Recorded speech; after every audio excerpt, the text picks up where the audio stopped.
Certo dia, um senhor padre foi abordado por uma mãe que trazia o seu filho e que lhe pediu: Senhor padre, fale com ele porque ele não quer ir à missa, diz que não gosta. Eu ponho na pele daquele senhor padre e digo que ele tem tudo para correr mal.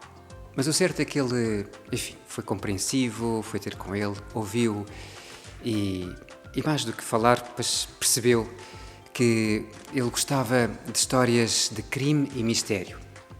E então lembrou-se de uma coisa.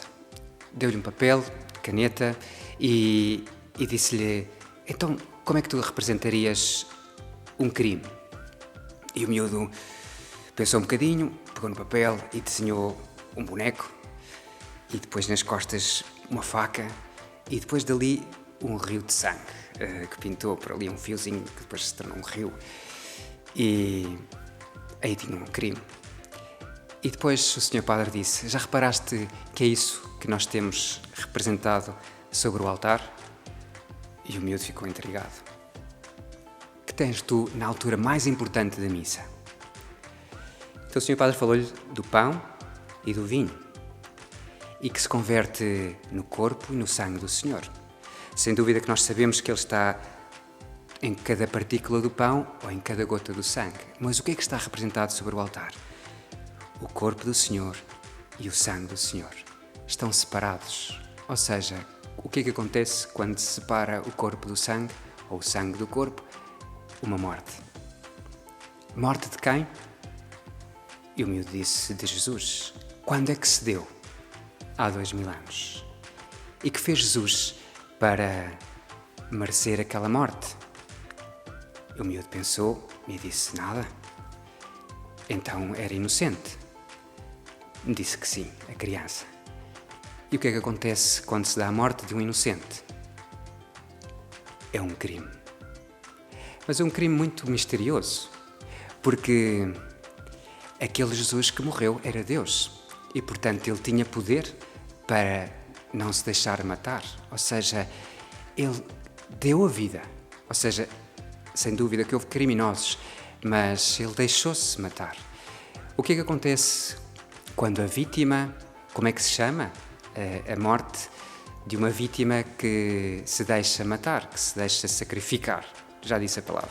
É um sacrifício. É um sacrifício. Recordei uma cena de um filme muito bonita, de The Nativity of Christ.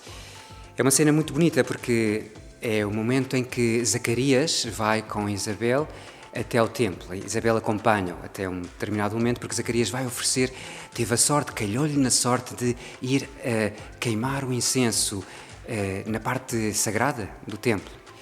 E ele vai reconcentrado e ela vai ao lado, pois feliz, como uma esposa, cheia de alegria pela honra que coube ao seu marido. Mas o fundo é o pátio que eles vão atravessando e vê-se o altar dos sacrifícios do templo. E o que é que está a acontecer? Está a ser sacrificado um animal sobre o altar. E no fundo o que é que os sacerdotes estão a fazer? Estão a dessangrar a vítima. Estão a matar a vítima tirando-lhe o sangue, recolhendo-o numa taça, sobre uma taça. Contrasta imenso a alegria daquele casal, a sua felicidade, a paz que irradia, a serenidade daqueles rostos, com a brutalidade para nós, é uma brutalidade, aquele sacrifício daquele animal que guincha para um lado, a faca, o sangue, tudo. E daí passo para a delicadeza de Nosso Senhor.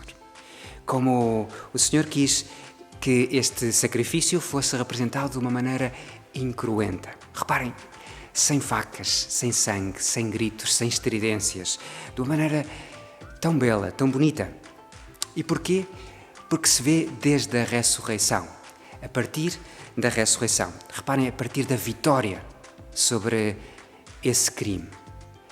Há um criminoso, sem dúvida, há criminosos. Quem são? Tu e eu. Mas Jesus venceu a morte, ressuscitou.